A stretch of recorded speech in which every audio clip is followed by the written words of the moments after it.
ನಮಸ್ಕಾರ, ನೀವು ನೋಡ್ತಾ ಇದ್ರಿ ಭಾರತ್ ಒನ್ ಕೊಪ್ಪಳ ನ್ಯೂಸ್. ನಾನು ಮಂಜುನಾಥ್ ತೋಟಗೆ. ಕಲ್ಯಾಣ ಕರ್ನಾಟಕ ಕೊಪ್ಪಳ ಜಿಲ್ಲಾ ಸಿವಿಲ್ ಗುತ್ತಿಗೆದಾರರ ಸಂಘ ಏನಿದೆ, ಕೊಪ್ಪಳ ಜಿಲ್ಲಾ ಸಂಘ, ಇದರ ವಿಶೇಷವಾಗಿ ಪರಿಶಿಷ್ಟ ಜಾತಿ ಮತ್ತು ಪರಿಶಿಷ್ಟ ಪಂಗಡಗಳ ಒಂದು ಸಂಘ ಏನಿದೆ, ಈ ಸಂಘದಿಂದ ಇವತ್ತು ಬೃಹತ್ ಆಗಿ ಧರಣಿ ಕುತ್ಕೊಂಡಿದ್ದಾರೆ. ಯಾವ ವಿಚಾರ ಅಂತಂದ್ರೆ, ಈಗೇನು ಕೊಪ್ಪಳ ಜಿಲ್ಲೆಯ ಕಾರ್ಯನಿರ್ವಾಹಕ ಇಂಜಿನಿಯರ್ ಲೋಕೋಪಯೋಗಿ ಇಲಾಖೆ ಕೊಪ್ಪಳ ಇವರು ಜಿಲ್ಲೆಯಲ್ಲಿ ಕರೆದಿರುವ ಪ್ಯಾಕೇಜ್ ಟೆಂಡರ್ ನ ರದ್ದುಪಡಿಸಬೇಕು ಅಂತ ಹೇಳಿ, ಯಾಕೆ ಏನು ಮುಂದೆ ಚರ್ಚೆ ಮಾಡ್ತಾ ಹೋಗೋಣ. ಈ ಚರ್ಚೆಗೆ ಇವತ್ತು ನಮ್ಮ ಭಾರತ್ ಒನ್ ಕೊಪ್ಪಳ ನ್ಯೂಸ್ ಸ್ಟುಡಿಯೋಗೆ ಈ ಒಂದು ಕಲ್ಯಾಣ ಕರ್ನಾಟಕ ಕೊಪ್ಪಳ ಜಿಲ್ಲಾ ಸಿವಿಲ್ ಗುತ್ತಿಗೆದಾರರ ಸಂಘದ ಏನು ಒಂದು ವಿಭಾಗೀಯ ಅಧ್ಯಕ್ಷರಾಗಿರ್ತಕ್ಕಂಥ ಸಿದ್ದು ಮಣ್ಣಿನವರು ನಮ್ಮ ಜೊತೆಗಿದ್ದಾರೆ. ಕಾರ್ಯಕ್ರಮಕ್ಕೆ ಸ್ವಾಗತ. Thank you sir. ಧನ್ಯವಾದಗಳು. ಅದರ ಜೊತೆಗೆ ಈ ಒಂದು ಸಂಘದ ಕಾನೂನು ಸಲಹೆಗಾರಾಗಿರ್ತಕ್ಕಂಥ ಶ್ರೀ ವೀರಭದ್ರಪ್ಪ ನಾಯಕ್ ಅವರು ನಮ್ಮ ಜೊತೆಗಿದ್ದಾರೆ. ಬ್ರದರ್ ನಮಸ್ಕಾರ, ಕಾರ್ಯಕ್ರಮಕ್ಕೆ ಸ್ವಾಗತ. ಈ ವಿಚಾರ ಆಲ್ಮೋಸ್ಟ್ ಆಲ್ ಇದು ಹೊಸದೇನಲ್ಲ ಮಣ್ಣಿನವರು ಸರ್. ಹೌದು ಸರ್. ಈ ಅಧಿಕಾರಿಗಳು ಏನ್ ಮಾಡ್ಬಿಡ್ತಾರ ಅಂತಂದ್ರೆ, ಒಂದೊಂದ್ಸರಿ ರಾಜಕಾರಣಿಗಳ ಮಾತು ಕೇಳಲೇಬೇಕಾಗುತ್ತೆ. ಎಕ್ಸಾಕ್ಟ್ಲಿ ಅಲ್ವಾ? 100%. ಈ ವಿಚಾರದಲ್ಲಿ ಅದೇ ಆಗಿದೆ. ಹೌದು ಸರ್, ಖಂಡಿತ 100%. ಯಾವ ರೀತಿ ಆರೋಪ ಮಾಡ್ಬೇಕಂತ ಕಂಡಿದ್ರೆ ಹಾಗಾದ್ರೆ? ಈಗ ಸರ್, ಸರ್ಕಾರ ಒಂದು ನಿಯಮಾವಳಿಯನ್ನ ಗೊತ್ತುವಳಿ ಮಾಡೋದ್ಬೇಕು, ಅದನ್ನ ಅನುಷ್ಠಾನ ಮಾಡೋದು ಅಧಿಕಾರಿಗಳು ಕೆಲಸ. ಆದ್ರೆ ಅದನ್ನ ಬಿಟ್ಟು ಮತ್ತೆ ರಾಜಕಾರಣಿಗಳ ಮಾತು ಕೇಳಿ ಈ ತರ ಅನ್ಯಾಯ ಮಾಡೋದು ಸರಿಯಲ್ಲ ಸರ್. ಈಗ ಹೇಳಿ ಇಂಜಿನಿಯರ್ ವಿಚಾರವಾಗಿ ಆಕ್ಚುಲಿ ಇದು ಏನಂದ್ರೆ ಸರ, ನೇರವಾಗಿ ಎಣ್ಣೆ ಆಗ್ತಾ ಇರೋದು ದಲಿತ ಮತ್ತು ಹಿಂದುಳಿದ ವರ್ಗದವರಿಗೆ ಸರ್ಕಾರ ಒಂದು ಗೈಡ್ಲೈನ್ ಮಾಡಿದೆ. ಏನು ಕೆಳ ಮಟ್ಟದಲ್ಲಿ ಇರ್ತಕ್ಕಂಥ ಗುತ್ತಿಗೆದಾರರಿಗೆ ನ್ಯಾಯ ಸಿಗಿಲ್ಲ ಅಂತ ಹೇಳ್ಬಿಟ್ಟು ಸರ್ಕಾರ ಒಂದು ಆರ್ಡರ್ ಪಾಸ್ ಮಾಡಿದೆ. ಆರ್ಡರ್ನ ಪಾಲನೆ ಮಾಡೋದು ಜವಾಬ್ದಾರಿ ಅಧಿಕಾರಿಗಳದ್ದು. ಆದ್ರೆ ಇವತ್ತು ಅಧಿಕಾರಿಗಳು ಆ ಕೆಲಸವನ್ನು ಮಾಡದೆ ಯಾರೋ ರಾಜಕಾರಣಿಗಳ ಮಾತು ಕೇಳಿ ಇವತ್ತು ಅದನ್ನ ಬೈಫರ್ಕೇಶನ್ ಮಾಡದೆ ಪ್ಯಾಕೇಜ್ ಸಿಸ್ಟಮ್ ನಲ್ಲಿ ಇವತ್ತು ತಾವು ಕೋಟ್ಯಾನ್ಗಟ್ಲೆ ಇವತ್ತು ತಾವು ಒಂದು ಐಷಾರಾಮಿ ಜೀವನ ನಡೆಸಲಿಕ್ಕೆ ಅನುಕೂಲ ಮಾಡ್ಕೊಳ್ತಾ ಇದ್ದಾರೆ ಸರ್. ನಾನು ನೇರವಾಗಿ ಆರೋಪ. ಒಟ್ಟಾರೆ ಈ ಒಂದೇನಿದೆ, ಪರಿಶಿಷ್ಟ ಜಾತಿ ಮತ್ತು ಪರಿಶಿಷ್ಟ ಪಂಗಡಕ್ಕೆ ಸಂಬಂಧಪಟ್ಟಂತ ಏನ್ ಗ್ರಾಂಟ್ಸ್ ಗಳು ಬಂದಿರ್ತವೆ, ಒಟ್ಟಾರೆ ತಾರತಮ್ಯ ಏನು ಅದು ಕ್ರಿಯೇಟ್ ಆಗ್ತಾ ಇದೆ. ಕಂಪ್ಲೀಟ್ ತಾರತಮ್ಯ ಇದೆ ಹೆಂಗೆ? 100% ಸರ್ ತಾರತಮ್ಯ ಇದೆ. ಯಾಕೆಂದ್ರೆ ಈಗ ಬೈಫರ್ಕೇಶನ್ ಅಂದ್ರೆ ಸುಮಾರು ಒಂದು 40 ಕೋಟಿ ಬಂದಿದೆ ಅಂದ್ರೆ ಅದರಲ್ಲಿ 25.10% SC/ST ಅವರಿಗೆ ತೆಗಿಬೇಕಂತಾನೆ ಸರ್ಕಾರ ಆದೇಶಿದೆ. ನಾವೇನು ಆರ್ಡರ್ ಪಾಸ್ ಮಾಡಿಲ್ಲ. ಅದನ್ನ ಅಧಿಕಾರಿಗಳಿಗೆ ತಮಗೆ ಗೊತ್ತಿದೆ. ಏನು ಸರ್ಕಾರ ಇಂಪ್ಲಿಮೆಂಟ್ ಮಾಡುತ್ತೆ ತಮ್ಮ ಅಧಿಕಾರಿಗಳ ಗಮನಕ್ಕೆ ಬಂದೇ ಬರುತ್ತೆ. ಅದಾಗೂ ಕೂಡ ಪಾಲನೆ ಮಾಡದೆ ರಾಜಕಾರಣಿಗಳ ಮಾತು ಕೇಳಿ ನೇರವಾಗಿ ನಮ್ಮನ್ನ ಇವತ್ತು ಟಾರ್ಗೆಟ್ ಮಾಡಿ ಆ ಏನ ಕೆಲಸದಿಂದ ಅಥವಾ ನಮ್ಮನ್ನ ಆ ಇಲಾಖೆಯಿಂದಾನೇ ಹೊರಗಿಡುವಂತ ವ್ಯವಸ್ಥೆ ಈಗಿನ ದುನಿಯಾದಲ್ಲಿ ನಡೀತಾ ಇದೆ.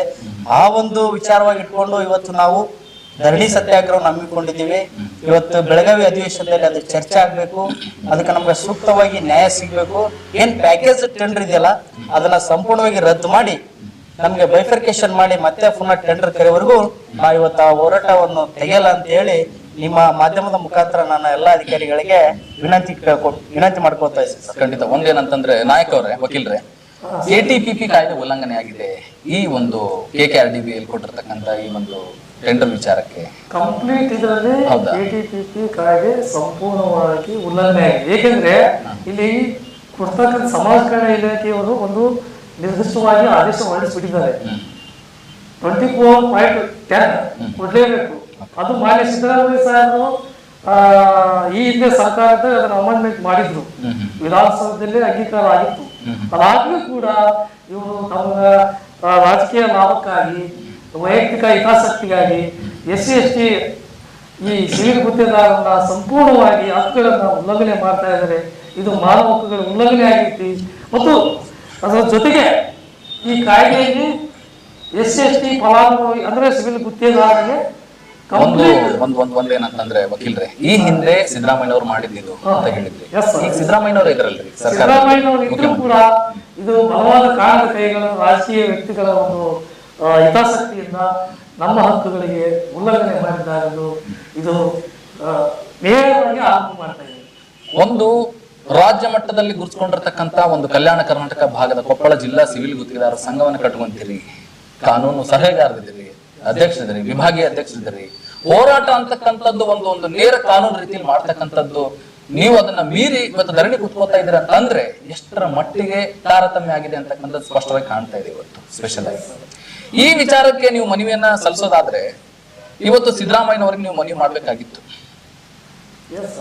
ದಲಿತ ಸಂಘಟನೆಗಳು ಅಥವಾ ಪರಿಶಿಷ್ಟ ಜಾತಿ ಮತ್ತು ಪರಿಶಿಷ್ಟ ಪಂಗಡಗಳಿಗೆ ಸಂಬಂಧಪಟ್ಟಂತೆ KKRDB ಅಲ್ಲಿ ಏನ್ ಬರುತ್ತೆ ನೇರವಾಗಿ ಹಂಚಿಕೆ ಮಾಡ್ಬಿಟ್ರಲ್ಲ. ಯಾಕೆ ಅಧಿಕಾರಿಗಳನ್ನ ಬಿಟ್ಟು ಅಲ್ಲಿಂದ 24.10% ಬಿಟ್ಟು ಇದು ಕೊಡು ಅದು ಕೊಡು ಅಂತ ತಪ್ಪುತ್ತಲ್ಲ ಅಂತ.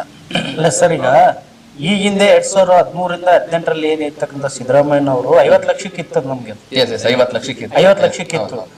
ಸಿದ್ದರಾಮಯ್ಯ ಅವರು ಮತ್ತೆ CM ಆದ ತಕ್ಷಣ ಏನ್ ಮಾಡಿದ್ರೆ 50 ಲಕ್ಷದಿಂದ 1 ಕೋಟಿವರೆಗೂ ಆದೇಶ ಮಾಡಿದ್ರು. ಎಸ್, ಈ ಆದೇಶವನ್ನು ನೋಡಿದಾಗ ಕೂಡ ಈ ಅಧಿಕಾರಿಗಳ ಗಮನಕ್ಕೆ ಬಂದೈತೆ ಇಲ್ಲ ಅಂತ ನಮ್ಗೆ ಡೌಟ್ ಬರ್ತಾ ಇದೆ ಸರ್. ಅಲ್ಲ, ಒಂದೇನಂತಂದ್ರೆ ಸರ್ಕಾರ ಯಾವುದೇ ಆದೇಶವನ್ನ ಇಂಪ್ಲಿಮೇಷನ್ ಮಾಡ್ಬೇಕಂತಂದ್ರೆ ಅಲ್ಲಿಂದ ಅಧಿಕಾರಿಗಳಿಗೆ ಒಂದು ಪತ್ರ ರವಾನೆ ಮಾಡುತ್ತೆ. ಈಗ ನೀವು ಹೇಳಿದ್ರಿ ಒಂದು ಪ್ರಕಟಣೆ ಹೊರಡಿಸಿದೆ ಅಂತಂದು, ಈಗ ಅಭಿವೃದ್ಧಿ ಭವನದಿಂದ ಬಂದ್ರೆ ಕಲ್ಯಾಣ ಕರ್ನಾಟಕ ಅಭಿವೃದ್ಧಿ ಇಲ್ಲಿ ನೋಟಿಫಿಕೇಶನ್ ಕೊಡ್ತಾರೆ ಆಯಾ ಜಿಲ್ಲಾ ಭಾಗದ ಅಧಿಕಾರಿಗಳಿಗೆ. ಎಸ್, ಇದಕ್ಕೆ ಸಂಬಂಧಪಟ್ಟಂತೆ ನಿಮಗೆ ಇಷ್ಟಿಷ್ಟು ಲಕ್ಷ ಸ್ಯಾಂಕ್ಷನ್ ಆಗಿದೆ. ಈ ಒಂದು ಕೆಲವೊಂದು ಕೋಟಿಗಳ ವೆಚ್ಚದಲ್ಲಿ ಸರ್ಕಾರದ ಮುಖ್ಯ ಏನು ಕಾರ್ಯದರ್ಶಿಗಳು ಇರ್ತಾರೆ ಅವರ ಪತ್ರದ ಸಂಖ್ಯೆಯನ್ನ ಇಲ್ಲಿ ಮೆನ್ಷನ್ ಮಾಡಿ ಇಷ್ಟು % ಕೊಟ್ಟಿದ್ದೀವಿ, ಇಷ್ಟು % ಪರಿಶಿಷ್ಟ ಜಾತಿ ಪರಿಶಿಷ್ಟ ಪಂಗಡಕ್ಕಿದೆ, ಇಷ್ಟು % ಅನ್ನ ಅಲ್ಲಿ ಕೆಲಸ ಕೊಡ್ಬೇಕು ಅಂತ ಇರುತ್ತೆ. ಹೌದು ಸರ್, ಖಂಡಿತ. ಇದನ್ನ ಮೀರಿ ಅಧಿಕಾರಿಗಳು ಯಾಕೆ ತಪ್ಪು ಮಾಡ್ತಾ ಇದಾರೆ? ಏನಾದ್ರು ರೀಸನ್ ಬೇಕಲ್ಲ ವಕೀಲ್ರೆ, ಲೀಗಲ್ ಬೇಸ್ ಕಂಪ್ಲೀಟ್ ಸರ್ಕಾರದ ಅಮೆಂಡ್ಮೆಂಟ್ ಆಗಿರೋದು ಸ್ಪಷ್ಟವಾಗಿದೆ. ಆದರೆ ಅಧಿಕಾರಿಗಳು ಶಾಸಕರಿಗೆ ತಲೆವಾರಿಗೆ ಕಾನೂನನ್ನು ಗಾಳಿಗೆ ಕೂಡ್ತಾ ಇದ್ದಾರೆ. ಸ್ಪಷ್ಟವಾಗಿ ಕಾಣ್ತಾ ಇದೆ, ಕಾನೂನು ಗಾಳಿ ಕೂಡಕತ್ತಾರ. ನಾವು ಮನ ಬಂದಂತೆ ಇಂಪ್ಲಿಮೆಂಟ್ ಮಾಡ್ಕೊಳಕತ್ತಾರ ಅಧಿಕಾರಿಗಳ ಜೊತೆ ಸೇರಿ. ಒಂದು ಸ್ಪಷ್ಟವಾಗಿ ನೇರ ಅಂತ ಮಾನ್ಯ ರಾಜಕೀಯ ವ್ಯಕ್ತಿಗಳು ಇದರಲ್ಲಿ ಕೈ ಹಾಕಬೇಕು. ಒಂದು ವಕೀಲರೇ ಸ್ಪಷ್ಟ ಒಂದು ಮಾತು ಸ್ಪಷ್ಟಪಡಿಸ್ತೀನಿ ಏನಂತಂದ್ರೆ, ಈ ಲೆಟರ್ ಮಾಡಿದ್ರಿ ನಿಮ್ಮ ಒಂದು ಲೆಟರ್ ಪ್ಯಾಡ್ ಅಲ್ಲಿ ಮೇಲ್ಕಂಡ ವಿಷಯಕ್ಕೆ ಸಂಬಂಧಿಸಿದಂತೆ ತಮ್ಮಲ್ಲಿ ಪ್ರತಿಭಟಿಸುವುದೇನೆಂದ್ರೆ ಪರಿಶಿಷ್ಟ ಜಾತಿ ಪರಿಶಿಷ್ಟ ಪಂಗಡಕ್ಕೆ ಸಂಬಂಧಪಟ್ಟಂತೆ ಗುತ್ತಿಗೆದಾರರಿಗೆ ಜಾತಿವಾರು ಅನುಗುಣವಾಗಿ ಮೀಸಲಾತಿಯನ್ನ ನೀಡುತ್ತಾರೆ. ಅದರಂತೆ ಲೋಕೋಪಯೋಗಿ ಇಲಾಖೆ ಕೊಪ್ಪಳರವರು ಇಂಜಿನಿಯರ್ ಅವರು ಮುಖ್ಯ ಇಂಜಿನಿಯರ್ BWD ಅವರು ಈ ಟೆಂಡರ್ ನೀಡುವಲ್ಲಿ ಅನ್ಯಾಯ ಮಾಡ್ತಾ ಇದ್ದಾರೆ. ಇದರಲ್ಲಿ ನಮಗೆ ಅಂದ್ರೆ 24.10% ಇದ್ದು ಬಂದಿದ್ದು KTPP ಕಾಯ್ದೆ ಉಲ್ಲಂಘನೆ ಮಾಡಿರ್ತಾರೆ ಅಂತ ಕೊಟ್ಟಿದ್ದೀರಿ. ಓಕೆ, ಬಟ್ ಕೆಳಗಡೆ ಒಂದು ಲೈನ್ ಹಾಕ್ತೀರಿ ಏನಂತಂದ್ರೆ, ಆದ್ದರಿಂದ ಈ ಪ್ಯಾಕೇಜ್ ಟೆಂಡರ್ ಕರೆದಿರ್ತಕ್ಕಂಥದ್ದು ಈ ಅಧಿಕಾರಿಗಳು ಅಥವಾ ಜನಪ್ರತಿನಿಧಿಗಳು ಇವರ ಮೇಲೆ ಸೂಕ್ತ ಕಾನೂನು ಕ್ರಮ ಜರುಗಿಸಬೇಕು. ಈ ಪ್ಯಾಕೇಜ್ ರದ್ದಾಗ ಅಧಿಕಾರಿಗಳು ಮತ್ತು ಈ ಒಂದು ಏನು ಕ್ಷಮಿಸಿ ಜನಪ್ರತಿನಿಧಿಗಳ ಮೇಲೆ ಸೂಕ್ತ ಕಾನೂನು ಕ್ರಮ ಜರುಗಿಸಬೇಕು. ಹಾಗಾದ್ರೆ ನೇರವಾಗಿ ನೀವು ಜನಪ್ರತಿನಿಧಿಗಳ ಮೇಲೆ ಹರಿಹಾಯ್ತಾ ಇದ್ರೆ ಹಾಗೆ? ಖಂಡಿತ ಸರ್. ಯಾಕಂತಂದ್ರೆ ಇವತ್ತು ಒಬ್ಬ ಅಧಿಕಾರಿ ಜಿಲ್ಲಾ ಮಟ್ಟದ ಅಧಿಕಾರಿ ಅದನ್ನಂದ್ರೆ ಕಾನೂನು ಅಡಿಯಲ್ಲಿ ಅವ್ರು ಕೆಲಸ ಮಾಡ್ಬೇಕಾಗುತ್ತೆ. ಅದು ಬಿಟ್ಟು ಜನಪ್ರತಿನಿಧಿ ಹೇಳಿದಂಗೆ ಕೇಳ್ಬೇಕಾದ್ರೆ ಅವ್ರು ಎದಕ್ಕೆ ಇರ್ಬೇಕು ಸರ್ ಅಧಿಕಾರಿಗಳು? ಹಾಗಾದ್ರೆ ಕಾನೂನು ಎದಕ್ ಬೇಕಾಗಿದ್ರೆ ಸರ್? ಅವ್ರ ಮನೆಯಲ್ಲಿ ಇರ್ಲಿಕ್ಕೆ ಸರ್, ರಾಜಕಾರಣಿಗಳು ಮಾತಾಡ್ತಾರೆ ಅಂದ್ರೆ ಅವ್ರ ಮನೆ ಕೆಲಸ ಮಾಡ್ಲಿ, ನಮ್ದೇನ್ ತಕರಾರಿಲ್ಲ. ಆದ್ರೆ ಸಾರ್ವಜನಿಕ ಸ್ಥಳದಲ್ಲಿ ನಾವು ಕೆಲಸ ಮಾಡ್ತೀವಿ ಅಂದ್ರೆ ಕಾನೂನು ಏನಿದೆ ಅದನ್ನೇ ಪಾಲನೆ ಮಾಡ್ಬೇಕು. ಕಾನೂನಿಗಿಂತ ದೊಡ್ಡವರು ಈ ದೇಶದಲ್ಲಿ ಯಾರು ಇಲ್ಲ. CM ಆದ್ರಷ್ಟೇ, PM ಆದ್ರಷ್ಟೇ, ಕಾನೂನಿಗೆ ಒಬ್ರೆ, ಎಲ್ರು ಒಂದೇ, ಸರಿ ಸಮಾನ. ಇದರಲ್ಲಿ ಯಾಕೆ ಈ ತರ ತಾರತಮ್ಯಗಳು ಮಾಡ್ತಾರಂದ್ರೆ ರಾಜಕಾರಣಿಗಳು ನೇರ ಹೇಳ್ತಾರ ಅವ್ರಿಗೆ, ನನಗೆ ನೀವು ಈ ತರ ಬೈಫರ್ಕೇಶನ್ ಮಾಡಿದ್ರೆ ನಮ್ಗೆ ಅದ್ರಲ್ಲಿ ಪರ್ಸೆಂಟೇಜ್ ಸಿಗಲ್ಲ, ಕಡಿಮೆ ಮಟ್ಟದಲ್ಲಿ ಸಿಗುತ್ತೆ. ನಾವ್ ಈ ತರ ಪ್ಯಾಕೇಜ್ ಅನ್ನು ಮಾಡಿದ್ರೆ ಅವು ದೊಡ್ಡ ಕಾಂಟ್ರಾಕ್ಟ್ ಜೊತೆ ನಾವು ಮಾತಾಡ್ಕೊಂಡು ಕಮಿಟ್ಮೆಂಟ್ ಮಾಡ್ಕೊಂತೀವಿ, ಅದು ನಮ್ಗೆ ಅನುಕೂಲ ಆಗುತ್ತೆ. ನೇರವಾಗಿ ಅವ್ರಿಗೆ ಏನ್ ಮುಟ್ಟಬೇಕು ಅದು ಮುಟ್ಟುತ್ತೆ. ಆ ಒಂದು ಕಾರಣ ಇಟ್ಕೊಂಡು ಇವತ್ತು ರಾಜಕಾರಣಿಗಳು ಅಧಿಕಾರಿಗಳಿಗೆ ಅವರ ಒಂದು ಹಿಡಿತದಲ್ಲಿ ಇಟ್ಕೊಂಡು ಇವತ್ತು ಈ ಒಂದು ಸ್ಥಿತಿಯಲ್ಲಿ ತಲುಪಿದೀವಿ. ಈಗಾದ್ರೆ ಏನಾಗುತ್ತೆ ಅಂತಂದ್ರೆ, ನೀವು ಒಂದು ವಕೀಲರು ಒಂದು ನಾವು ಸಣ್ಣ ಕತೆ ಓದಿವಿ ಏನಂತಂದ್ರೆ, ದೊಡ್ಡ ವಾಟರ್ ಟ್ಯಾಂಕ್ ಇರುತ್ತೆ ಊರಿನ ಬಾಜು, ಹಳ್ಳಿಯ ಸಮೀಪ. ಅಲ್ಲಿ ವಾಲ್ ಚೆಲ್ ಮಾಡ್ಬಿಡ್ತಾರೆ. ಅಲ್ಲಿ ಹಿಂಡ್ಗಟ್ಲೆ ನೀರು ಇಷ್ಟು ದೊಡ್ಡ ಪೈಪ್ ಅಲ್ಲಿ ನೇರವಾಗಿ ಹಳ್ಳಿಗೆ ಸರಬರಾಜು ಆಗುತ್ತೆ. ಅಲ್ಲಿಂದ ಇನ್ನೊಂದು ಮಿನಿ ಪೈಪ್ಲೈನ್ ಮಾಡುತ್ತಾರೆ. ಆ ಮಿನಿ ಪೈಪ್ಲೈನ್ ಇಂದ ನೀರು ಏನಾಗುತ್ತೆ ಪ್ರತಿ ಓಣೋಣಿಗೆ ಸಪ್ಲೈ ಆಗುತ್ತೆ. ಅಲ್ಲಿಂದ ಬರ್ತಕ್ಕಂತ ಆ ಗಂಗಾ ಜಲ, ಆ ನೀರು ಪ್ರತಿಯೊಂದು ಮನೆಗೆ ಬರ್ಬೇಕಂತಂದ್ರೆ ಸಣ್ಣ ಸಣ್ಣ ಪೈಪ್ ಅಲ್ಲೇ ಬರ್ತದೆ. ಹೌದು, ಈಚ್ ಅಂಡ್ ಇಂಡಿವಿಜುವಲ್ ಹೋಗ್ಲೇಬೇಕು.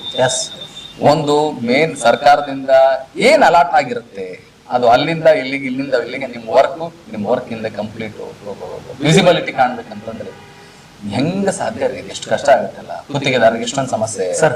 ಈಗ KKRDB ಅನುದಾನ ಬೆಂಗಳೂರಲ್ಲಿ ಪಾಸ್ ಆಗುತ್ತೆ ಸರ್, ನಮ್ಮ ಹೈದರಾಬಾದ್ ಮಂಡಳಿಗೆ ಬರುತ್ತೆ, ಅಲ್ಲಿಂದ ನಮ್ಮ ಡಿವಿಷನ್ ಬರುತ್ತೆ. ಡಿವಿಷನ್ ಏನ್ ಮಾಡ್ಬೇಕು, ಆಯಾ ಕ್ಷೇತ್ರವರು, ಆಯಾ MLA ಗಳ ಕ್ಷೇತ್ರವರು ವಿಂಗಡಣೆ ಮಾಡ್ಬೇಕು. ವಿಂಗಡಣೆ ಮಾಡಿ ಅದರಲ್ಲಿ 25% ಏನ್ ನಮ್ಗೆ ಮೀಸಲಾತಿ ಇದೆಯಲ್ಲ ಅದನ್ನ ತೆಗೆದು ನಾವು ಪ್ಯಾಕೇಜ್ ಮಾಡಲಿ ಏನಾರ ಮಾಡಲಿ ನಮ್ದು ಅದು ತಕರಾರಿಲ್ಲ ಸರ್. ಆದ್ರೆ 24 ಕೊಡ್ಬೇಕಲ್ಲ. ಅಪ್ಲೈ ಆಗ್ಬೇಕಲ್ಲ ಸರ್. 24.10% ಆಗ್ಬೇಕು. ಆಗ್ಬೇಕು. ಅದು ಮಾಡಿದ್ರೆ ಆಗ್ಲಿಲ್ಲ ಅಂತಂದ್ರೆ ಯಾರು ಹೊಣೆ ಆಗಲ್ಲ. ಅದು ಯಾರು ಮಾಡ್ತಾರೆ? ಜನಪ್ರತಿನಿಧಿಗಳು ಮತ್ತು ಅಧಿಕಾರಿಗಳು ಸರ್, ಅಧಿಕಾರಿಗಳು ಹೊಣೆ ಆಗ್ತಾರೆ ಸರ್. ಈಗ ಒಬ್ಬರೇ ಕೆಲಸಗಾರ ಇರಲ್ಲ, ಒಬ್ಬರೇ ಗುತ್ತಿಗೆದಾರ ಇರಲ್ಲ, ಸಾಕಷ್ಟು ಜನ ಲೈಸೆನ್ಸ್ ಹೋಲ್ಡರ್ಸ್ ಇರ್ತಾರೆ, ಎಲ್ಲ ಸಾಕಷ್ಟು ಜನ ಕಾಂಟ್ರಾಕ್ಟರ್ಸ್ ಇರ್ತಾರೆ. 76 ಪಾಯಿಂಟ್ ಸಮಥಿಂಗ್ ಐತಲ್ಲ ಸ್ವಾಮಿ, 76 ಪಾಯಿಂಟ್ ಸಮಥಿಂಗ್ ಐತಲ್ಲ ಅವ್ರಿಗೆ. ಸೊ ಹಾಗಾಗಿ ಬೇರೆ ಇದ್ರಿಗೆ ಇವರು ಬರೋದಲ್ಲ, ಇವರು ಬರಲಿ ದಲಿತರ ಉದ್ಧಾರ ಆಗೋ ಉದ್ದೇಶದಿಂದ ಈ SC/ST ಕಾಂಟ್ರಾಕ್ಟರ್ಗೆ 24.10 ಕೊಟ್ಟಿದ್ದಾರೆ. ಹೌದು. ಅದರಲ್ಲಿ ತಾರತಮ್ಯ ಮಾಡಿದ್ರೆ ನಾವು ಮತ್ತೆ ನಮ್ಮ ಒಂದು SC/ST ಜನಾಂಗದ ಕಾಂಟ್ರಾಕ್ಟ್ ಆಗ್ಬೇಕಾ ಏನು ಇನ್ನೂ ಹಿಂದುಳಿದಾಗಿ ಹೋಗ್ತಾ ಇರ್ಬೇಕು ನಾವು. ನಿಮ್ಮ ಅಹಿಂದ ಪರ ನಾಯಕರೇ ಕೊಟ್ಟಿರ್ತಕ್ಕಂಥದ್ದು ಇದು ಆದೇಶ, ನಿಮ್ಮ ಈಗಿನ ಮುಖ್ಯಮಂತ್ರಿ ಸಿದ್ದರಾಮಯ್ಯನವರೇ ಕೊಟ್ಟಿರ್ತಕ್ಕಂಥದ್ದು ಇದು ಆದೇಶ. ಹೌದು ಹೌದು ಸರ್, ಮಾಡಿದ್ದಾರೆ. ಒಪ್ಪಿಗೆಂತೀವಿ ಸರ್ ನಾವು. ಆದ್ರೆ ಸರ್ಕಾರ ಆರ್ಡರ್ ಮಾಡುತ್ತೆ ಸರ್, ಅದ್ ಪಾಲನೆ ಮಾಡ್ರಿ ಅಂತ. ಆದ್ರೆ ಅದನ್ನ ಪಾಲನೆ ಮಾಡ್ತಕ್ಕಂತ ಏನು ಕುರ್ಚಿ ಮೇಲೆ ಕೂತ್ಕೊಂಡಿದಾರಲ್ಲ ಅಧಿಕಾರಿಗಳು ಅವ್ರು ಸರಿ ಆಗ್ಬೇಕಲ್ಲ ಸರ್. ಅದಕ್ಕೆಲ್ಲ ಏನ್ ಮಾಡಕ್ಕಾಗತ್ತೆ? ಅಲ್ಲ ಏನ್ ಮಾಡಕ್ಕಾಗಲ್ಲ ಅಂದ್ರೆ ಸರ್, ನಮ್ ನ್ಯಾಯ ಸಿಗೋವರೆಗೂ ನಾವು ಹೋರಾಟ ಮಾಡ್ತೀವಿ. ಬಾಬಾ ಸಾಹೇಬ್ ಅಂಬೇಡ್ಕರ್ ಒಂದ್ ಮಾತು ಹೇಳಿದ್ದಾರೆ, ನಿಮ್ಮ ಹಕ್ಕುಗಳನ್ನು ನೀವು ಪಡಿಬೇಕಾದ್ರೆ ಯಾರು ಸುಮ್ಮನೆ ಬಂದು ಕೊಡಲ್ಲ, ನಿಮಗೆ ಒಂದೇ ಆದಿ ಹೋರಾಟ. ಇವತ್ತು ಅವರ ಆದಿಯಲ್ಲಿ ನಾವು ಇವತ್ತು ಹೋರಾಟ ಮಾಡ್ತಾ ಇದ್ದೀವಿ. ಅದು ಎಷ್ಟು ದಿನಕ್ಕಾಗಲಿ ನಾವು ಅದನ್ನ ನಮ್ಮ ಹಕ್ಕನ್ನ ನಾವು ಪಡೆಯವರೆಗೂ ಯಾವುದೇ ಕಾರಣಕ್ಕೂ ಹಿಂಪಡೆಯಲ್ಲ ಅಂತ ಈ ಮೂಲಕ ತಮ್ಮಲ್ಲಿ ಮನವಿ ಸರ್. ಸಂವಿಧಾನದೇ ಇದೆ, ನಮ್ಮ ಹಕ್ಕುಗಳನ್ನು ಪಡಿಬೇಕಾದ್ರೆ ನಾವು ಎಂತ ಹೋರಾಟಕಾರ ಇರ್ಬೋದು. ಎಸ್, ನಾವು ಅದನ್ನು ಬಲವಾಗಿ ಪ್ರತಿಭಟನೆ ಮಾಡ್ತೀವಿ, ನಮ್ಮ ಹಕ್ಕನ್ನು ನಾವು ಪಡಿತೀವಿ. ಅದು ಶಾಂತಿಯುತವಾಗಿ ನಾವು ಸಂವಿಧಾನಬದ್ಧವಾಗಿ ಪ್ರತಿಭಟನೆ ಮಾಡ್ತೀವಿ. ಕಾಂಗ್ರೆಸ್ ಸರ್ಕಾರ ಬಂದಾಗಿಂದ ಕೆಲಸಗಳು ಓಲ್ಡ್ ಆಗಿದ್ದು ಮತ್ತೆ ಪುನಃ ಏನ್ ಹೈದರಾಬಾದ್ ಕರ್ನಾಟಕ ವಿಶೇಷ ಅನುದಾನದಲ್ಲಿ ಇವತ್ತು ಕೆಲಸಗಳು ಪ್ರಾರಂಭ ಮಾಡಿದ್ವಿ, ಅನುದಾನ ಬಿಡುಗಡೆ ಆಗಿದೆ. ಆ ಪ್ರಕಾರ ಟೆಂಡರ್ ಪ್ರಕ್ರಿಯೆ ಸ್ಟಾರ್ಟ್ ಆಗಿದೆ. ಅದಕ್ಕೆ ನಾವು ಒಪ್ಕೊಂತಿದ್ವಿ ಸರ್. ನಾವು ನೋಟಿಫಿಕೇಶನ್ ಏನ್ ಮಾಡಿದ್ರು ನಮಗೆ ಅದರಲ್ಲಿ ನ್ಯಾಯ ಬರುತ್ತೆ ಅಂತ ನಾವು ಕಾಯ್ಕೊಂತ ಕೂತ್ಕೊಂಡಿದ್ವಿ. ನಮ್ಗೆ ಕೆಲಸ ಇಲ್ಲ. ಈಗ ಹೈದರಾಬಾದ್ ಕರ್ನಾಟಕದಲ್ಲಿ ಅಮೌಂಟ್ ಬಿಡುಗಡೆ ಆಗಿದೆ, ಅದಕ್ಕೆ ಅದರಲ್ಲಿ ನಮ್ಗೆ ನ್ಯಾಯ ಸಿಗುತ್ತೆ ಅಂತಂದು ನಾವು ವೇಟ್ ಮಾಡ್ತಾ ಇದ್ವಿ ಸರ್. ಟೆಂಡರ್ ಕರೆದ್ರು, ಜುಲೈಲಿ ಕರೆದ್ರು. ಅದರಲ್ಲಿ ಇದನ್ನ ರ್ಯಾಂಡಮೇಷನ್ ಮಾಡಲಿಲ್ಲ. ನಾವು ಅದನ್ನ ಏನ್ ಮಾಡಿದ್ವಿ, ಅವ್ರ ಗಮನಕ್ಕೆ ತಂದ್ವಿ. ಇಲ್ಲ ಸರ್, ಇದು ನಮ್ಗೆ ಅನ್ಯಾಯ ಆಗ್ತಾ ಇದೆ, ಯಾಕೆ ಸರ್ ನೀವೆಲ್ಲ ಪ್ಯಾಕೇಜ್ ಮಾಡಿದ್ರಿ, ನೀವು ಇದನ್ನ ಸರಿ ಮಾಡ್ರಿ ಸರ್, ಇಲ್ಲಾಂದ್ರೆ ನಾವು ಹೋರಾಟ ಮಾಡ್ಬೇಕಾಗುತ್ತೆ ಹಾಗೆ ಅಂತ ನಾವು ಕೆಲವೊಂದು ವಿಚಾರಗಳನ್ನ ಅವ್ರ ಹತ್ರ ಹಂಚ್ಕೊಂಡ್ವಿ. ಅವ್ರು ಏನ್ ಹೇಳಿದ್ರಂದ್ರೆ, ಇಲ್ಲ ನಮ್ಗೆ ಈ ತರ ಕಲ್ಯಾಣ ಕರ್ನಾಟಕದ್ದು ನಮ್ಗೆ ಆರ್ಡರ್ ಬಂದಿಲ್ಲ, ಆ ಒಂದ್ ಬೇಸ್ ಮೇಲೆ ನಮ್ಮ ಚೀಫ್ ಇಂಜಿನಿಯರ್ ಅವರು ನಮಗೆ ಮಾಡ್ರಿ ಅಂತ ಹೇಳಿದ್ರೆ ಆ ಬೇಸ್ ಮೇಲೆ ಕರೆದಿದ್ವಿ ಅಂತ ಹೇಳಿದ್ರು. ನಾವು ಆದ ತಕ್ಷಣ ಅವ್ರು ಏನು ಮರು ಪ್ರಶ್ನೆ ಮಾಡದೆ ನೇರವಾಗಿ ನಾವು ಕೋರ್ಟ್ ಅಲ್ಲಿ ರಿಟ್ ಹಾಕಿದ್ವಿ ಸರ್. ಯಾವ ತರ ರಿಟ್ ಹಾಕಿದ್ರಿ? ಅಂದ್ರೆ ಈ ತರ ನಮ್ಗೆ ಅನ್ಯಾಯ ಮಾಡಿದ್ದಾರೆ, ಇದನ್ನ ನೀವು ಬೈಫರ್ಕೇಶನ್ ಆಗೋವರೆಗೂ ಇದನ್ನ ಯಥಾಸ್ಥಿತಿ ಕಾಪಾಡ್ರಿ ಅಂತ ನಾವು ಕೋರ್ಟ್ ಅಲ್ಲಿ ದಾವೆ ಹಾಕಿದ್ವಿ ಸರ್. ಅದು ಇನ್ನ ಹಿಯರಿಂಗ್ ಇದೆ ಸರ್, ನಡೀತಾ ಇದೆ. ಅದಾಗ ಕೂಡ ಮತ್ತೆ ಮೊನ್ನೊಂದು 6/12 ಮತ್ತೊಂದು ನೋಟಿಫಿಕೇಶನ್ ಮಾಡ್ತಾರೆ ಸರ್. ಈ ಹಿಂದೆ ನಾವು ಹೇಳಿದ್ರು ಸಹ ಹೈಕೋರ್ಟ್ ಅಲ್ಲಿ ಇದ್ರು ಸಹ ಮತ್ತೊಂದು ನೋಟಿಫಿಕೇಶನ್ ಮಾಡಿ ಮತ್ತೆ ನಮ್ಗೆ ಅನ್ಯಾಯ ಮಾಡಿದ್ದಾರೆ ಸರ್. ಸರ್ ನೋಟಿಫಿಕೇಶನ್ ಸರ್ ತಗೊಳ್ಳಿ ಸರ್, ಇಲ್ಲಿದೆ ನೋಡಿ ಸರ್. ನಾವು ಎಲ್ಲ ಇದಕ್ಕೆ ಸಂಬಂಧಪಟ್ಟ ಎಲ್ಲ ಅಧಿಕಾರಿಗಳಿಗೂ ಮನವಿ ಕೊಟ್ಟಿವಿ ಸರ್. ಸರ್ಕಾರದ ಮುಖ್ಯ ಕಾರ್ಯದರ್ಶಿ ಅವರಿಗೂ ನಾವು ಇದ್ರ ಬಗ್ಗೆ ಮನವಿ ಕೊಟ್ಟಿದ್ವಿ. ವಿರೋಧ ಪಕ್ಷದ ನಾಯಕರಾಗಿರ್ತಕ್ಕಂಥ ಚಲುವಾದಿ ನಾರಾಯಣ ಸ್ವಾಮಿ ಅವರು ಗಮನಕ್ಕೂ ತಂದಿದ್ದೀವಿ.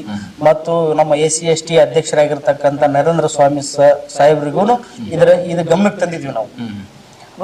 ಅದಾಗೂ ಕೂಡ ಅವ್ರು ಹೇಳಿದ್ರು, ಇಲ್ಲ ನಾವು ಸರ್ಕಾರದವ್ರ ಜೊತೆ ಚರ್ಚೆ ಮಾಡಿ ಅದು ಏನಾಗಿದೆ ಅಂತ ತರ್ಸಂತೀವಿ ಅಂತ ಹೇಳಿದ್ರು. ಜುಲೈಲಿ ಕರೆದಿದ್ದನ್ನ ಮತ್ತೆ ಈ ಮೊನ್ನೆ ಡಿಸೆಂಬರ್ ಅಲ್ಲಿ 6ನೇ ತಾರೀಕಿಗೆ ನೋಟಿಫಿಕೇಶನ್ ಮತ್ತೆ ಬಿಡುಗಡೆ ಮಾಡ್ತಾರೆ. ಮತ್ತೆ 4.5 5 ಕೋಟಿ 6 ಕೋಟಿ ಪ್ಯಾಕೇಜ್ ಮಾಡಿ ನಮ್ಗೆ ಒಂದು ವರ್ಕ್ ಇರ್ಲಾರ್ದಂಗೆ ಪ್ಯಾಕೇಜ್ ಮಾಡ್ತಾರೆ. ಇದಕ್ಕೆ ಕಾಣದ ಕೈಗಳು ಕೆಲಸ ಮಾಡ್ತಾವ ಅಥವಾ ಅಧಿಕಾರಿಗಳ ಬೇಜವಾಬ್ದಾರಿತನದಿಂದ ನಮ್ಗೆ ಇವತ್ತು ಅನ್ಯಾಯ ಆಗ್ತಾ ಇದೆ ಅಂತ ಗೊತ್ತಾಗ್ತಾ ಇಲ್ಲ. ಅದಕ್ಕೆ ನಿಮ್ಮ ಮಾಧ್ಯಮದವ್ರ ಮುಖಾಂತರ ನಾವೇನ್ ಮನವಿ ಮಾಡ್ಕೊಳ್ಳೋದಂದ್ರೆ, ನಮ್ಗ 100ಕ್ಕೆ 200% ಅನ್ಯಾಯ ಮಾಡ್ತಾ ಇದ್ದಾರೆ. ಇದನ್ನ ಸರಿ ಮಾಡ್ರಿ, ನಿಮ್ ಮುಖಾಂತರ ಆದ್ರೂ ನೀವು ಅದನ್ನ ಮುಂದಾಳತ್ವ ವಹಿಸ್ಕೊಂಡು ಈ ತರ ನೀವು ಕಾನೂನು ಇದೆ ಈ ತರ ಬಿಟ್ಟು ಉಲ್ಲಂಘನೆ ಮಾಡಿ ನೀವು ಮಾಡಿದ್ದು ತಪ್ಪು, ಇದನ್ನ ನೀವು ಅವ್ರಿಗೆ ನ್ಯಾಯ ಕೊಡಿಸ್ರಿ ಅಂತ ಹೇಳಿ ನೀವು ನಿಮ್ಮ ಒಂದು ಇದ್ರ ಪ್ರಕಾರ ಮಾಡಿದ್ರೆ ನಮ್ಗೆ ತುಂಬಾ ಹೆಲ್ಪ್ ಆಗುತ್ತೆ. ನಮ್ಮ ಎಲ್ಲಾ ಗುತ್ತಿಗೆದಾರರು ನಿಮ್ಗೆ ಯಾವಾಗ್ಲೂ ಚಿರವಣಾಗಿರ್ತೀವಿ ಅಂತ ಕೇಳ್ಕೊಳ್ತೀವಿ ಸರ್. ಖಂಡಿತ ಸರ್. ಏನಂತಂದ್ರೆ ಗುತ್ತಿಗೆದಾರರು ಗುತ್ತಿಗೆಯನ್ನು ಆನ್ಲೈನ್ ಮೂಲಕ ಸಲ್ಲಿಸಬೇಕು. ಪೂರ್ವ ಹದ್ದಿಗೆ ಬೇಕಾಗುವ ಎಲ್ಲಾ ಪ್ರಮಾಣ ಪತ್ರ ಹಾಗೂ ದಾಖಲೆಗಳನ್ನು ಸ್ಕ್ಯಾನ್ ಮಾಡಿ ಆನ್ಲೈನ್ ನಲ್ಲಿ ಗುತ್ತಿಗೆಯಲ್ಲಿ ಅದರ ಜೊತೆಲೆ ಲಗತ್ತಿಸಬೇಕು ಅಂತ ಇದೆ. ಇವರು ಕೊಟ್ಟಂತೆ ಈಗೇನ್ ದೃಶ್ಯಾವಳಿಯಲ್ಲಿ ಕಾಣ್ತಾ ಇದೆ ವೀಕ್ಷಕರೇನಂತಂದ್ರೆ, ಅನುಬಂಧದ ಪ್ರಕಾರ ಕಾಮಗಾರಿ ವರ್ಕ್ ಇಂಡೆಂಟ್ ಸಂಖ್ಯೆ ಮತ್ತು ಅಂದಾಜು ಎಷ್ಟು ಲಕ್ಷಗಳಲ್ಲಿ ಅಲ್ಲಿ ಸ್ಯಾಂಕ್ಷನ್ ಆಗಿದೆ ಅಂತಕ್ಕಂಥದ್ದು ಕಾಣ್ತಾ ಇದೆ. SC/ST ಕ್ಷಮಿಸಿ, ಪರಿಶಿಷ್ಟ ಜಾತಿ ಮತ್ತು ಪರಿಶಿಷ್ಟ ಪಂಗಡಕ್ಕೆ 24.10% ನಿಮಗೆ ಕೊಟ್ಟಿದೀವಿ. ಅದರ ಜೊತೆಗೆ KKRDB ಬರ್ತಕ್ಕಂತ ಈ ಭಾಗ ಕಲ್ಯಾಣ ಕರ್ನಾಟಕ ಪ್ರದೇಶ ಅಭಿವೃದ್ಧಿ ಮಂಡಳಿಯಿಂದ 50 ಲಕ್ಷ ರೂಪಾಯಿದಿಂದ 1 ಕೋಟಿವರೆಗೂ ಸ್ಯಾಂಕ್ಷನ್ ಮಾಡಿದೀವಿ ಅಂತ ಪ್ರಕಟಣೆ ಹೊರಡಿಸ್ತೀರಿ ಒಂದ್ ಕಡೆ. ಎರಡನೇದು ಏನಂತಂದ್ರೆ, ಇದಕ್ಕೆ ಸಂಬಂಧಪಟ್ಟಂತೆ ಪರಿಶಿಷ್ಟ ಜಾತಿ ಪರಿಶಿಷ್ಟ ಪಂಗಡ ವರ್ಗಕ್ಕೆ 24.10% ಅನ್ನ ಮೀಸಲಾತಿ ಕೊಟ್ಟಿದೀವಿ ಅಂತ ಹೇಳ್ತಾ ಇದ್ರಿ. ಹಾಗಾದ್ರೆ ಇದನ್ನ ಕಂಪ್ಲೀಟ್ ಉಲ್ಲಂಘನೆ ಮಾಡತಕ್ಕಂತ ಅಧಿಕಾರಿಗಳ ಮೇಲೆ ಏನ್ ಕ್ರಮ ಕೈಗೊಳ್ತೀರಿ? ಹಾಗಾದ್ರೆ ತಾವು ಮುಖ್ಯಮಂತ್ರಿಗಳೇ ಮತ್ತು ಕೊಪ್ಪಳದ ಜನಪ್ರಿಯ ಶಾಸಕರೇ, ಈಗೇನು ಬೆಳಗಾವಿಯ ಚಳಿಗಾಲದ ಅಧಿವೇಶನ ಪ್ರಾರಂಭವಾಗಿದೆ. ಈಗ ಸುವರ್ಣ ವಿಧಾನಸೌಧ ಏನಿದೆ, ಇಲ್ಲಿ ಈ ಮುಖ್ಯ ವಿಚಾರ ಚರ್ಚೆ ಆಗ್ಲೇಬೇಕು. ನಾಟ್ ಓನ್ಲಿ ಕೊಪ್ಪಳ, ರಾಜ್ಯಾದ್ಯಂತ ಪರಿಶಿಷ್ಟ ಜಾತಿ ಮತ್ತು ಪರಿಶಿಷ್ಟ ಪಂಗಡಕ್ಕೆ ಸಂಬಂಧಪಟ್ಟಂತ ಗುತ್ತಿಗೆದಾರರು ಇವತ್ತು ನರಳ್ತಾ ಇದ್ದಾರೆ. ಅವ್ರು ತೆಗೆದುಕೊಂಡಿರ್ತಕ್ಕಂಥ ಸಾಲಕ್ಕೆ ಬಡ್ಡಿ ಕಟ್ಟಕ್ ಆಗ್ತಿಲ್ಲ. ಕೆಲಸಗಳನ್ನ ಮಾಡಿದ್ ಒಂದ್ ಕಡೆ ಆದ್ರೆ, ಗ್ಯಾರಂಟಿ ಭಾಗ್ಯಗಳ ಸರ್ಕಾರ ಏನ್ ಬಂದಿದೆ 2 ವರ್ಷಗಳಾಯ್ತು. ಈ 2 ವರ್ಷಗಳಿಂದ ಕೆಲವೊಂದು ಕೆಲಸ ನೆನೆ ಮುದಿಗೆ ಬಿಟ್ಬಿಟ್ಟಿದ್ದಾರೆ. ಈ ಕೆಲಸ ಇನ್ನೇನ್ ಪ್ರಾರಂಭ ಆಗುತ್ತಾ ಇದೆ. ಇನ್ನೇನ್ KKRDB ಅವರು ಅಮೌಂಟ್ ಸ್ಯಾಂಕ್ಷನ್ ಮಾಡಿದ್ದಾರೆ, ಕ್ಲೋಸ್ ಟುಗೆದರ್ ಬಂದಿದೆ. ಇದಕ್ಕೆ ಸಂಬಂಧಪಟ್ಟಂತೆ ಆಯಾ ವಾರು ಆಯಾ ತಾಲೂಕುಗಳ ಅಭಿವೃದ್ಧಿಗೆ ಇಷ್ಟಿಷ್ಟು ಲಕ್ಷ ಅಂತ ಸ್ಯಾಂಕ್ಷನ್ ಮಾಡಿ ಕೆಲಸಗಳನ್ನ ಕೊಟ್ಟಿದ್ದಾರೆ. ಇದನ್ನ ಕೊಟ್ಟು ಅಡ್ಗಾಲ್ ಹಾಕಿಬಿಟ್ರೆ ಗುತ್ತಿಗೆದಾರರ ಕತೆ ಏನು? ವಕೀಲ್ರೆ, ಮುಂದೆ ಏನು ಹೋರಾಟ ಮಾಡ್ಬೇಕು ಅನ್ಕೊಂಡಿದ್ರಿ? ಇವಾಗ ಏನು ಹೋರಾಟ ಕುತ್ಕೊಂಡಿದ್ರಿ PWD ಮುಂದ್ಗಡೆ? ಇದು ಹೋರಾಟ ಇದು ಅಹೋರಾತ್ರಿ ಹೋರಾಟ. ನಮ್ಮ ಹಕ್ಕುಗಳನ್ನು ಪಡೆಯುವವರೆಗೂ ನಾವು ಯಾವುದೇ ಕಾರಣಕ್ಕೂ ಹೋರಾಟದಿಂದ ಹಿಂಜರಿಯೋದಿಲ್ಲ. ಸ್ಪಷ್ಟವಾಗಿ ಹೇಳ್ತೀವಿ. ಮಾನ್ಯ KDP ಅಧ್ಯಕ್ಷರು ಯಾರು ಹೈದರಾಬಾದ್ ಕರ್ನಾಟಕ ಅಧ್ಯಕ್ಷರು ಅಜಯ್ ಸಿಂಗ್ ಸಾಹೇಬ್ಗೆ ನಾವು ಈ ಮುಖಾಂತರ ಮಾಧ್ಯಮದ ಮುಖಾಂತರ ನಾವು ಮನವಿ ಮಾಡೋದಿಷ್ಟೇ, ಇದನ್ನ ಬೈಫರ್ಕೇಶನ್ ಮಾಡಿ ನಮ್ಮ SC/ST ಜನಾಂಗದ ಏನು ಒಂದು ಸಿವಿಲ್ ಗುತ್ತಿಗೆದಾರರಿಗೆ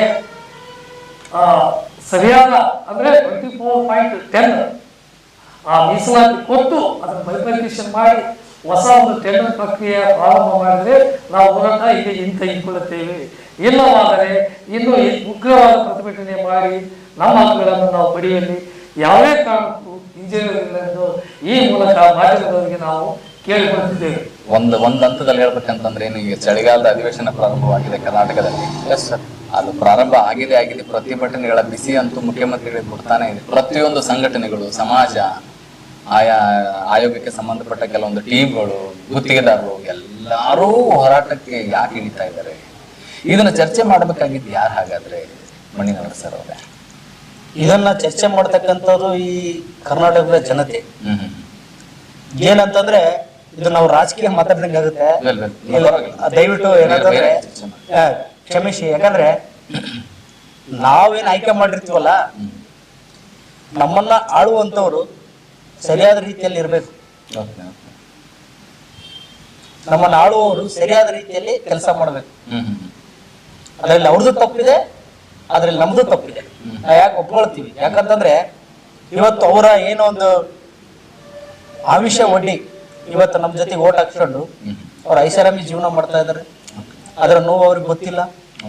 ಆದ್ರೆ ನಾವು ಒಂದು ದಿನದ ಮೋಜಿಗೋಸ್ಕರ ಇವತ್ತು ನಾವು ದುಡ್ಡಿಸ್ಕೊಂಡು ಓಟ್ ಹಾಕಿವಲ್ಲ, ಆ ನೈತಿಕತೆಯನ್ನ ನಾವು ಕರ್ನಾಟಕದ ಜನತೆ ಕಳ್ಕೊಂಡಿವ ಅಂತ ಹೇಳಿ ಈ ಮೂಲಕ ನನಗೆ ನೋವಿನ ಸಂಗತಿ ಆಗಿದೆ ಸರ್. ನಿಮ್ಮ ಹತ್ರ ಹೇಳ್ಬೇಕಂದ್ರೆ ನಮ್ದೇ ತಪ್ಪಿದೆ ಸರ್, ಜನಗಳದ ತಪ್ಪಿದೆ. ಇದ್ರಲ್ಲಿ ನಾವು ರಾಜಕಾರಣ ಜೊತೆಗೆ ಒಂದು ಪೈಸೆ ನಿಸ್ಕೊಳ್ಳಾರ್ದನೆ ಯಾರು ಕೆಲಸ ಮಾಡ್ತೀರಿ ಪ್ರಾಮಾಣಿಕವಾಗಿ ನಾನು ನಿಮ್ಮನ್ನ ಗೆಲ್ಲಿಸ್ತೀವಿ ಅಂತ ಹೇಳಿ ಎಲ್ಲಿವರೆಗೂ ನಾವು ಎಚ್ಚೆತ್ಕೊಂಡು ಈ ಮಾತನ್ನ ಹೇಳಲು ಅಲ್ಲಿವರೆಗೂ ಯಾವುದೇ ಸಮಾಜದಲ್ಲಿ ಯಾರೇ ಹೋರಾಟಗಾರಲಿ ಅವ್ರ ಪರಿಸ್ಥಿತಿ ಹೀಗೆ ಕರ್ನಾಟಕದಲ್ಲಿ.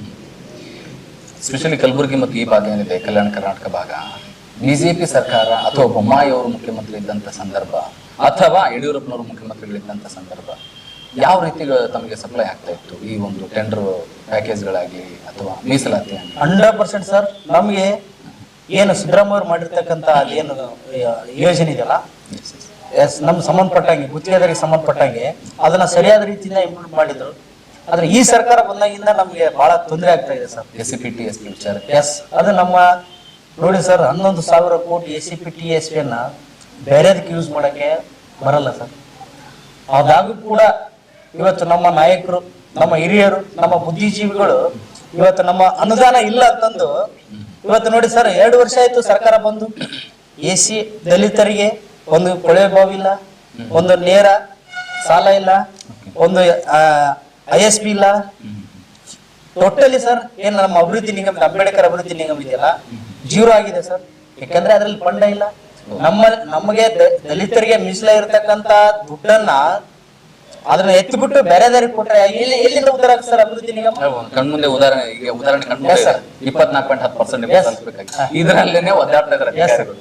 ಅಂದ್ರೆ ನನಗೊಂದು ಸ್ಪಷ್ಟ ಅನಿಸ್ತಾ ಇದೆ ವಕೀಲರೇ, ಮಣಿನವ್ರು ಸರ್, ನಿಮ್ಮ SCP-TSP ಅಥವಾ ನಿಮ್ಮ ಪರಿಶಿಷ್ಟ ಜಾತಿ ಮತ್ತು ಪರಿಶಿಷ್ಟ ಪಂಗಡಕ್ಕೆ ಬಂದಿರತಕ್ಕಂತ ಹಣವನ್ನ ಎಲ್ಲ ಒಂದ್ ಕಡೆ ಗ್ಯಾರಂಟಿ ಭಾಗಿಗಳಿಗೆ ಹೋಗ್ತಾ ಇದೆ. ಖಂಡಿತ ಹೋಗ್ತಾ ಇದೆ ಸರ್, ಖಂಡಿತ ಹೋಗ್ತಾ ಇದೆ.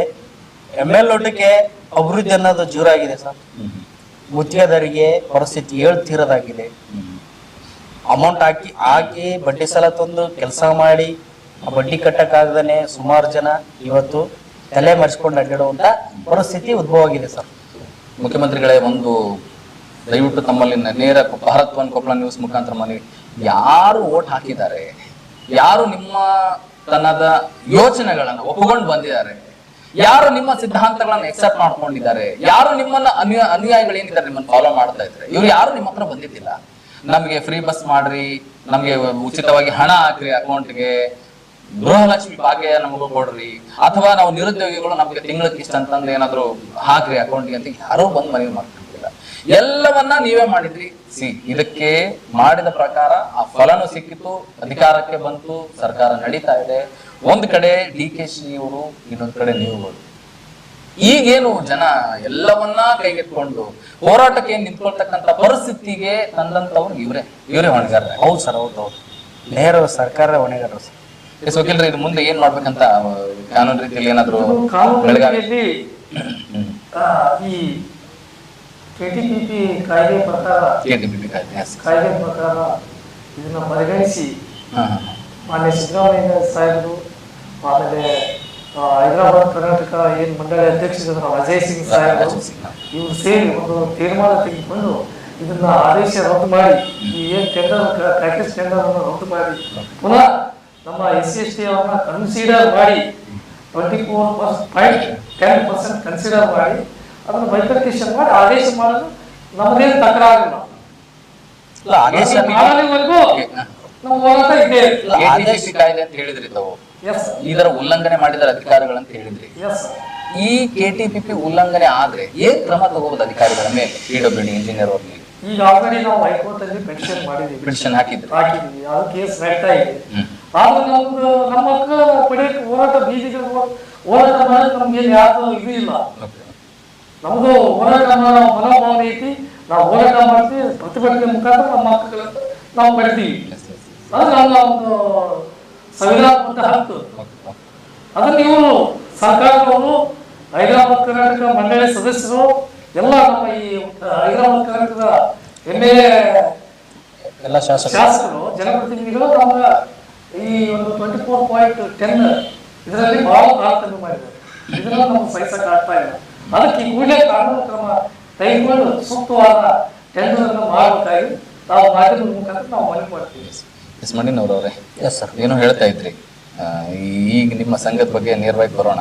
ಎಸ್ ಸರ್, ನಿಮ್ಮ ಕಲ್ಯಾಣ ಕರ್ನಾಟಕ ಕೊಪ್ಪಳ ಜಿಲ್ಲಾ ಸಿವಿಲ್ ಗುತ್ತಿಗೆದಾರ ಸಂಘದ ವತಿಯಿಂದ ವಿಭಾಗಿ ಅಧ್ಯಕ್ಷರಾಗಿ ನೀವು ಕೆಲವೊಂದು ನಿಮ್ಮ ಸಂಘದವರ ಕಷ್ಟ ಸುಖಗಳನ್ನು ಕೇಳೋದಾಗ್ಲಿ, ಸಂಘದಿಂದ ಅಭಿವೃದ್ಧಿ ಕಾರ್ಯಗಳಾಗ್ಲಿ, ಅಥವಾ ಕಲ್ಯಾಣ ಕರ್ನಾಟಕದ ಅಭಿವೃದ್ಧಿ ಏನು ಕ್ಷಮಿಸಿ ಪ್ರದೇಶದಿಂದ ಬಂದಿರತಕ್ಕಂತ ಏನು ಗ್ರಾಂಟ್ ಇದೆ ಅದಕ್ಕೆ ಸಂಬಂಧಪಟ್ಟಂತೆ ಹೋರಾಟ ಮಾಡೋದಾಗ್ಲಿ, ಒಟ್ಟಾರೆ ಹೆಂಗೆ ಬಲ ಇದೆ, ಯಾವ ತರ ಸಪೋರ್ಟ್ ಇದೆ, ಸಹಕಾರ ಇದೆ ಕೊಪ್ಪಳ ಜಿಲ್ಲೆ ಜನತೆ? ಸರ್, ನಾವು ಮೂಲ ಬುದ್ಧ ಬಸವ ಅಂಬೇಡ್ಕರ್ ಅವರ ತತ್ವ ಸಿದ್ಧಾಂತದ ಮೇಲೆ ಜೀವನ ನಡೆಸ್ಕೊಂಡು ಬಂದಂಥವ್ರು. ಕಷ್ಟ ಇರಲಿ ಸುಖ ಇರಲಿ ಜೀವನ ಹೇಗೆ ನಡೆಸ್ತೀವಿ, ಅದಕ್ಕೆ ನಾವೆಲ್ಲ ಇದ್ರಲ್ಲ ಸರ್. ಯಾಕಂದ್ರೆ ಹೋರಾಟ ಅಂದ್ರೆ ನಮ್ಗೆ ಹುಟ್ಟಿದಾಗಿಂದ ಬಂದ್ಬಿಟ್ಟಿದೆ. ನಮ್ಮ ಅಜ್ಜ ಮುತ್ತಜ್ಜ ಯಾರು ಅಗರ್ಭ ಶ್ರೀಮಂತರಲ್ಲ. ನಾವು ಮನೇಲಿ ಇರ್ಬೇಕಾದ್ರೆ ಒಂದೇ ಒಂದ್ ಮನೆ, ನಾವೊಂದು 7-8 ಜನ ಅಪ್ಪ ಅಮ್ಮ, ಜೊತೆಗಿದ್ದು ಅದೇನ್ ಕಷ್ಟ ಸುಖ ಹುಟ್ಟದಾಗಿಂದನ ನಾವು ನೋಡ್ಕೊಂಡ್ ಬಂದಿವಿ. ವೆಲ್ ವೆಲ್ ವೆಲ್ ಹಾಗಾಗಿ ನಮ್ಮ ಜನರು ನಾವು ಅವ್ರ ಮುಖ ನೋಡಿದ್ರೆ ಅವ್ರದ್ದೇನ್ ಸಮಸ್ಯೆ ಇದೆ ಅಂತ ನಮ್ಗೊಂದು ಮನಸ್ಸು ಮುಟ್ಟುವಂತ ಒಂದು ಭಾವನೆ ಅವರಲ್ಲಿ ವ್ಯಕ್ತ ನೋಡ್ಬಿಡ್ತೀವಿ ಸರ್. ಹಾಗಾಗಿ ಅದಕ್ಕೆ ಸ್ಪಂದಿಸುವಂತ ಕೆಲಸ ಇವತ್ತು ನಾವು ಮಾಡ್ತಾ ಇದೀವಿ. ಈ ಯಾವ್ದೇ ಕಾರಣಕ್ಕೂ ನಮ್ಮವರಿಗೆ ಅನ್ಯಾಯ ಆದ್ರೆ ನಾವು ಬಿಡಲ್ಲ. ಅದು ನಮ್ಮ ಪ್ರಾಣ ತೆಗೆದಾದ್ರೂ ಅದು ನ್ಯಾಯ ಸಿಗೋವರೆಗೂ ನಾವು ಹೋರಾಟವನ್ನ ಮುಂದುವರಿಸ್ತೀವಿ ಸರ್. ಎಸ್ ಇಷ್ಟೊತ್ತು ಕೇಳಿದ್ರಿ ಕಲ್ಯಾಣ ಕರ್ನಾಟಕ ಕೊಪ್ಪಳ ಜಿಲ್ಲಾ ಸಿವಿಲ್ ಗುತ್ತಿಗೆದಾರರ ಸಂಘ ನೋಂದಣಿಯಾಗಿರ್ತಕ್ಕಂಥದ್ದು ಪರಿಶಿಷ್ಟ ಜಾತಿ ಮತ್ತು ಪರಿಶಿಷ್ಟ ಪಂಗಡದ ಈ ಒಂದು ಸಂಘ ಏನಿದೆ ಇವತ್ತು PWD ಆಫೀಸ್ ಎದುರುಗಡೆ ಧರಣಿ ಕೂತ್ಕೊಂಡಿದ್ದಾರೆ. ಇದು ನಿರಂತರ ಧರಣಿ ಅಂತೆ.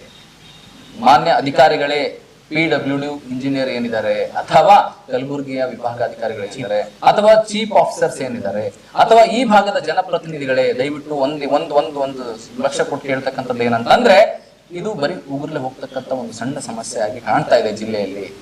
ಇದು ಅಂತಿಮ ಈ ಕೊಪ್ಪಳದ ಅಂಗಳದ ದಾಟ್ಕೊಂಡು ಈ ಚಂಡೇನಾದ್ರೂ ವಿಧಾನಸೌಧ ಏನಿದೆ ಅಥವಾ ಬೆಳಗಾವಿ ಚಳಿಗಾಲದ ಅಧಿವೇಶನ ಇದೆ ಇಲ್ಲಿ ಏನಾದ್ರೂ ಬಿದ್ರೆ ರಾಜ್ಯಾದ್ಯಂತ ಈ ಪರಿಶಿಷ್ಟ ಜಾತಿ ಮತ್ತು ಪರಿಶಿಷ್ಟ ಪಂಗಡದ ಗುತ್ತಿಗೆದಾರರು ಎಚ್ಚೆತ್ಕೊಂಡು ಅಲ್ಲಿ ಹೋರಾಟ ಮಾಡೋದ್ರಲ್ಲಿ ಯಾವುದೇ ಸಂಶಯ ಇಲ್ಲ ಅಂತ ಹೇಳ್ತಾ ಇದ್ವಿ. ಎಸ್ ಅದ್ರ ಜೊತೆಗೆ ವಕೀಲರೇ ಹಾಗೂ ಮಣ್ಣಿನವರೇ ನಮ್ಮ Bharat one Koppal news studio ಆಗಮಿಸಿ ನಿಮ್ಮ ಅಳಲನ್ನು ಹಿಡ್ಕೊಂಡಿದ್ರಿ. ಸಾಧ್ಯವಾದಷ್ಟು ನಿಮ್ಮ ಗುತ್ತಿಗೆದಾರರ ಸಂಘಕ್ಕೆ ನ್ಯಾಯ ಸಿಗಲಿ ಅಂತ ಹೇಳ್ತಾರೆ. ಧನ್ಯವಾದ. ನಮಗೆ ಇವತ್ತು ಕರೆಸಿ ನಮ್ಮ ಮನಸ್ಸಲ್ಲಿರ್ತಕ್ಕಂಥದ್ದನ್ನ ಜನರಿಗೆ ತಲುಪುವ ನಿಟ್ಟಿನಲ್ಲಿ ಇವತ್ತು ನಮ್ಮನ್ನ ಕರೆಸಿ ಇವತ್ತು ಇಷ್ಟು ಚರ್ಚೆ ಮಾಡೋದಕ್ಕೆ ನಾವು ಯಾವಾಗಲೂ ನಮ್ಮ ಕಲ್ಯಾಣ ಕರ್ನಾಟಕದ ಸಿವಿಲ್ ಗುತ್ತಿಗೆದಾರರು ತಮಗೆ ಚಿರೋಣಾಗಿರ್ತೇವೆ ಅಂತ ಹೇಳಿ ಈ ಮೂಲಕ ತಮಗೆ ಮನವಿ ಮಾಡ್ಕೊಳ್ತೀವಿ ಸರ್. Thank you.